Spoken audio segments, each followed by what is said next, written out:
Okay, so fashion has really been late to this whole technology party, right? Like, people have been streaming stuff, people have been on Foursquare, people have been on Facebook, and fashion's really kind of just now getting there.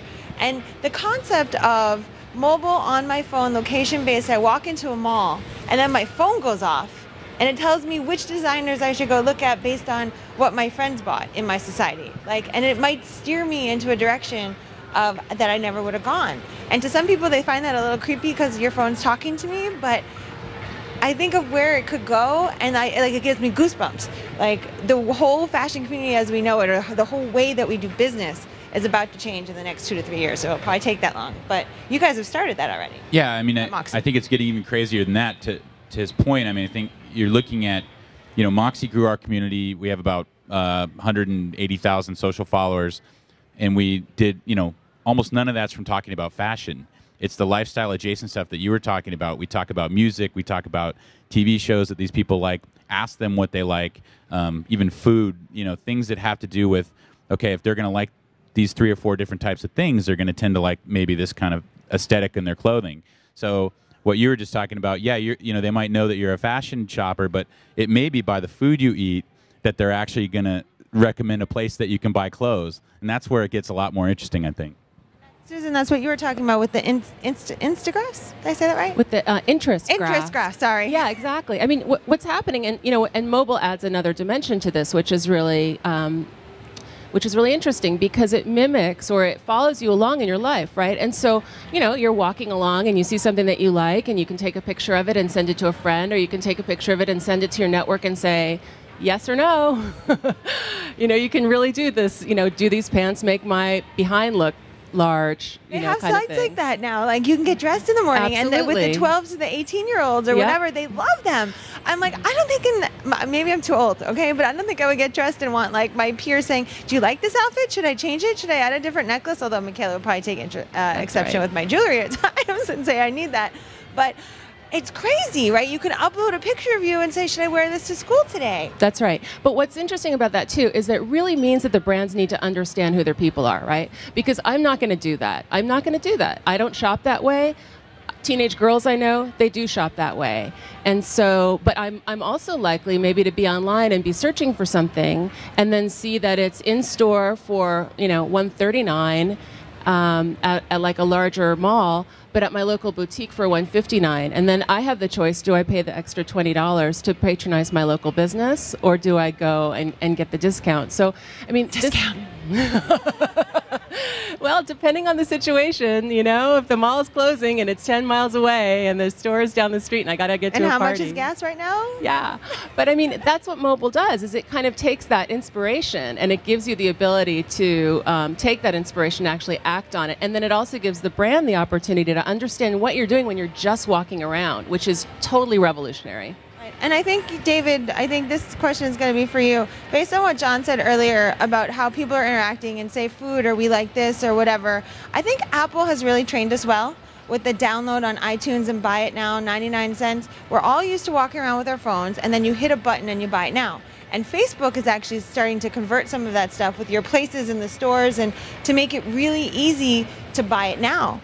And do you see some of that when you're building your stores and your portfolios and brands on Facebook? We do, and we've got some retailers that we're working with where you can go through a product gallery right there and then buy immediately. And the conversion's really high, but the volume is still really low. So that's going to change. It's going to evolve. People are going to get more used to transacting through a Facebook page, but it's just not happening so much right now. But I think that's going to increase as time goes by. You know why it's hard? Because there's this thing called the fit conspiracy, and women's clothes, here we are at Magic, women's clothes, you take 14 of these brands and none of them fit the same. So once you retrain your consumers and you know your product and you know how it fits, then your buying patterns online will probably increase. And you probably see some of this. How's your return rate? Our return rate is actually very low. So for 2010, it was 10.2%, which is like astronomically low, especially when you're selling women's apparel. Well, yeah. So to your point, we're emerging designers, tend to be smaller production levels. They're certainly going to be irregular from one another. But the opportunity is to educate your consumers, and social is a huge part of that. being proactive about fit information, looking at clothing and saying, look, if that's going to present fit problems in general, we're better off not carrying it, because our saying is actually, one good seller clothing-wise or piece-wise is not worth a bad tweet, right? Because then fit can poison the waters really quickly. Mobile actually presents a pretty cool opportunity, I think, with fit too, because you're looking at the idea of people being able to reach out to communities or groups. Hey, has anybody bought this before? How does it fit? Is it large? Is it big? And I think the idea, it used to be sort of in its first evolution, product reviews, but that's a really rusty utility right now. I think people like to hear straight from the source, peer to peer, and so yeah, I think that's a good point. I think there's a lot of mobile social opportunity in that area. Yeah, and it's not just brands being able to communicate that. You want this brand engagement, as we always talked about with your users, right?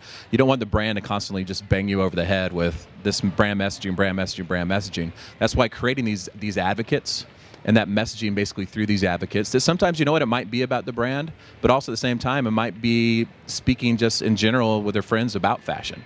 But guess what? That communication's happening, like for instance, through our society, if it's a branded society, to that society.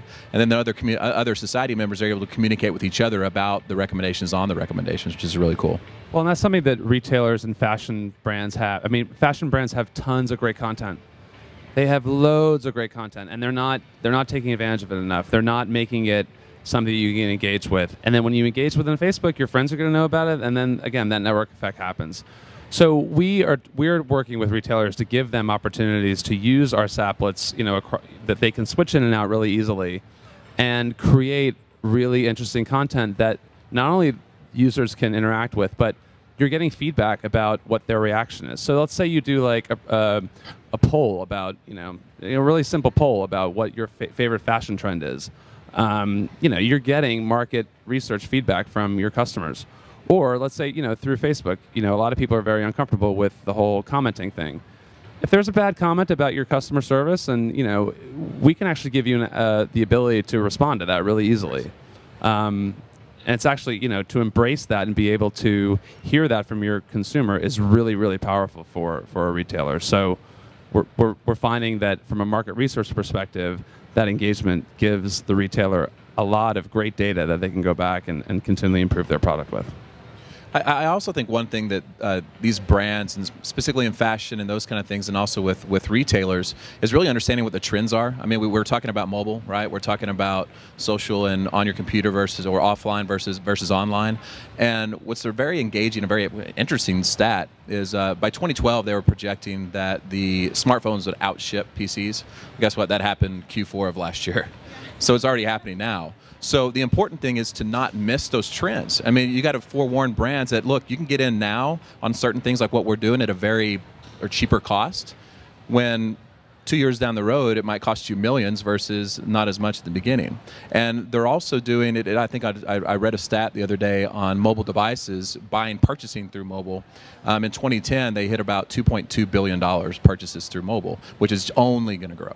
Purchasing through mobile, I was up Thanksgiving weekend for 400% Thanksgiving weekend, and for the whole Christmas season, it was up 3,267% mobile from last Christmas. And I think that's just the beginning. A funny story, my son, I have a kindergartner next year, and he's applying to kindergarten, and we're doing all like the tours and stuff like that.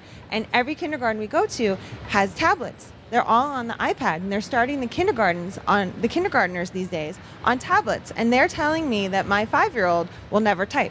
Never. Not on a keyboard, not on a computer. It's all going to be on these mobile touchscreen devices. So I think your point is very well taken. And a lot of the brands here really need to get engaged and involved in this community, into fashion, into social, into commerce. And, we use the word engage and connect and have a conversation a lot. And just in case some people don't know what we're talking about, can you expand on that just a little bit, John? Well, I think, yeah. Why a brand would want to do that? Yeah, I mean, I think the opportunity is obvious. I think you've done a really good job of outlining sort of what's at hand here. People thought it was going to be further down the road. It's officially been here, not just here, but it's been here. I think if you took the base level brand or base level retailer that's operating in the fashion industry right now, they still see maybe their mobile traffic being 10% or 6% or 8%, and that's not big enough to make them start to concentrate on mobile strategy. Or they may see, a moderate growth or a sort of a small growth of their social followers, and they don't understand why, or they don't think it's that important, so they're not going to like aggressively go towards it. What's going to end up happening is you have a small group of maybe the top, 3 or 4% of the brands and top 3 or 4% of the retailers that are embracing those things, and they're going to like leaps and bounds jump past everybody else, because by the time everybody else realizes they want to start growing a community or concentrate on a community and God forbid spend some money on a strategy that addresses that mobily as well, it's going to be too late. It's going to be too late for sure. Yeah, I mean, the advice I'd give, though, is that brands really have to walk into this understanding who their customers are, who their audience is, who their community is, who they want to be attracting, and what their social behaviors are, right? Not just demographically and psychographically, but also social graphically. They need to understand where people are online. I mean, if you build, most probably like, 65–70% of people just consume content online, right? They don't necessarily create or share or comment. They just watch. So if you create a really high engagement campaign, you're gonna lose, because most of your people are not doing that. In fact, only the tiny top, maybe 3 or 4 or 5% of people are doing that. So it's really important to understand what your people are doing online, and it's also really important to understand, like, are they there in the first place? Because if they're not on Facebook and they're somewhere else, you want to go find them there. And I think to your point, one more thing to add. I heard a stat that the average person follows about 4 or 5 companies, right? So if you're one of those 4 or 5 companies, you have 20% of their attention. And if you're still doing, hey, this shirt is $19.99, come check it out, you're gonna that's going to basically make it so you're going to stay at the same spot socially for a long time. So I think now is the time to identify who your customer is, but certainly identify, if you have a social following, that you need to come up with strategies that address that social following properly, right? Yeah, I mean, just remember, 2 or 3, 4 years ago, how many catalogs you got in the mail before the holidays. And imagine how many of those catalogs went right into recycling. We're sort of in the same era with social now, where everything wants to be social. Everybody wants things to be social because they want to grab that, whatever engagement means. They want to grab that attention, but it has to be done really, really carefully. Yeah, and what I see a lot of retailers doing is just using a social platform like, Facebook, to slap up a print ad and just like basically repurpose a print ad on a Facebook page, which,